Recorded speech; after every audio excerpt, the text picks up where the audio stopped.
Hello hello दोस्तों, आज मैं आपके लिए फिर से एक लव स्टोरी लाया हूँ।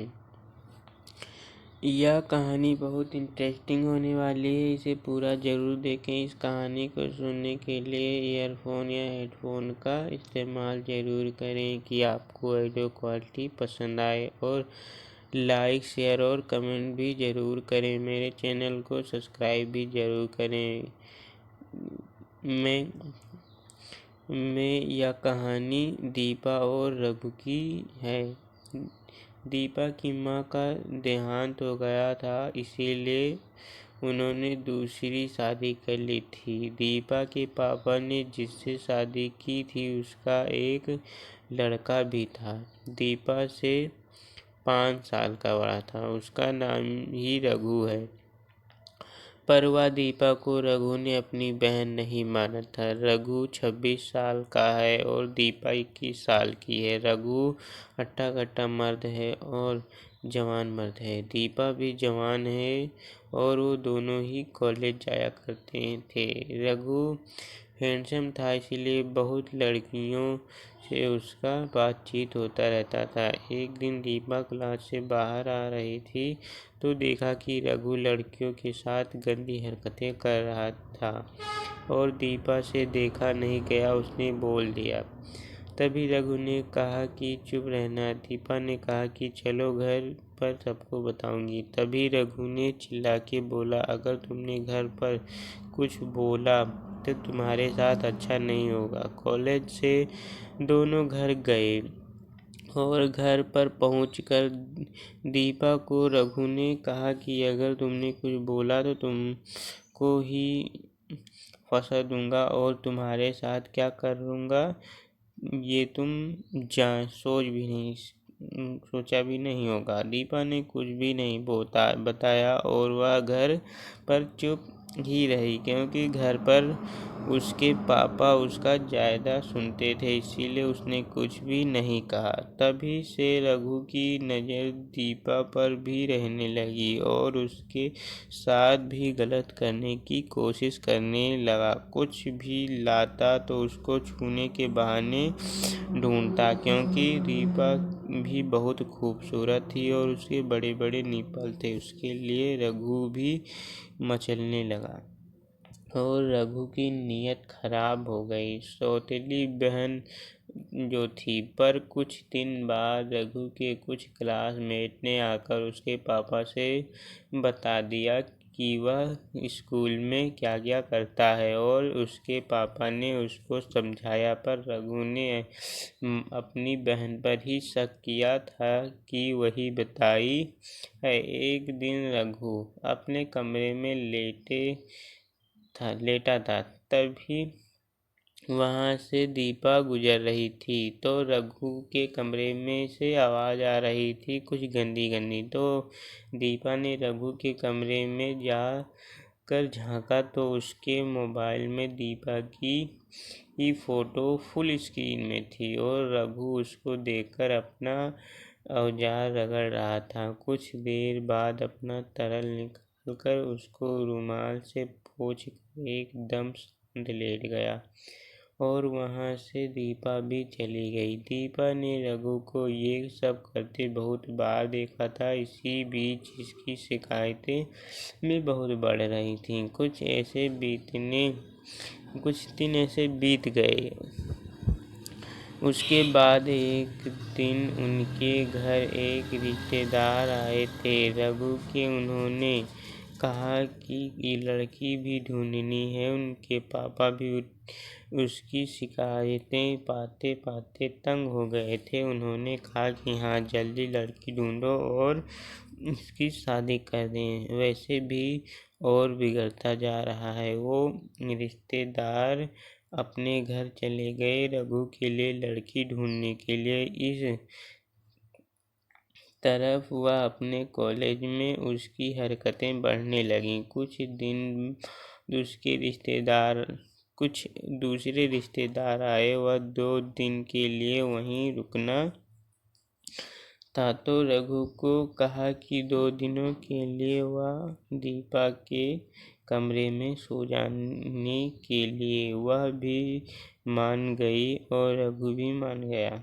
रघु भी यही चाहता था। रात हुई और दोनों कमरे में गए। कुछ देर बाद दीपा सो गई, पर रघु अभी तक नहीं सोया था। वह उसकी निपल को बड़े गौर से देख रहा था और उसके पूरे बदन को। कुछ देर बाद दीपा को देखते देखते उसने अपना सामान मसलना स्टार्ट कर दिया और मसलते मसलते ही उसका माल वहीं गिर गया। उसने रुमाल से पोंछकर फिर से सो गया। सुबह हुई तो रघु का औजार एकदम खड़ा था। दीपा ने उसको देख लिया। उसके मन में कुछ होने लगा और कुछ देर तक उसके टावर को देखती ही रही और उसका मन ही नहीं हो रहा था कि वह वहाँ से चली जाए। कुछ देर बाद वह वहाँ से चली गई। उसने अपने भाई का यानी कि रघु का टावर एकदम खड़ा देखा था। उसका टावर वाकई में बहुत बड़ा था और मोटा भी था, इसीलिए वह वहीं सोचती रही। सुबह जब वह उठी तब उसने उसको देखकर खो सी गई और उसको चाय देते समय उसके ऊपर चाय ही गिरा दिया। उसके सीने पर चाय गिरा था और उसको दीपा पोंछने लगी। उसके सीने के इतने आराम से पोंछ रही थी। अब रघु को भी शक हो गया कि दीपा भी मेरे साथ वह करना चाहती है जिसे मैं करना चाहता हूँ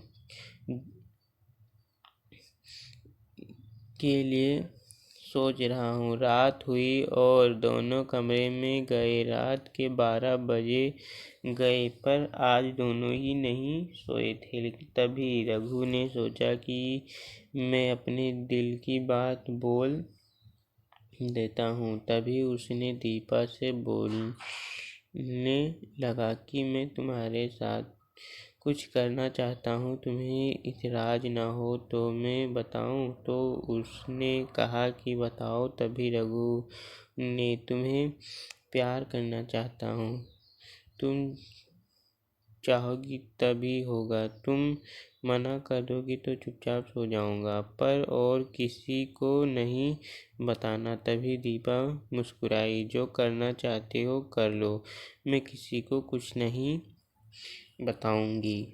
और तभी रघु ने दीपा को अपने तरफ बहुत तेज से खींच लिया और दीपा के ओंठ से अपना ओंठ मिला दिया, लिप लॉक कर दिया और दीपा के बदन से एकदम लिपट गया और दोनों ही किस करने लगे। कुछ देर तक किया और अब रघु ने अपने कपड़े उतार दिया और दीपा के भी कपड़े उतार दिया। रघु ने दीपा के बड़े बड़े निप्पल को अपने दांतों से काटने लगा। दीपा को भी रघु को भी उसके काटने का मजा आ रहा था। दीपा ने भी अपने दांत रघु के सीने पर गड़ाना स्टार्ट कर दिया। दोनों ही बहुत ज्यादा गर्म हो गए थे। तभी रघु ने अपने टावर को दीपा के मुंह में दे दिया। दीपा को वह बहुत गर्म लगा था। उसको बहुत देर चूसने के बाद रघु ने अपने टावर को दीपा के सामान में घुसाने की कोशिश की। रघु का सामान मोटा था, इसीलिए उसके सामान में नहीं घुस रहा था। तभी उसने अपने पास से जो तेल वह अपने बाल में लगाता था, वही तेल अपने टावर पर लगाकर उसके सामान में एक जोरदार धक्का देकर घुसा दिया।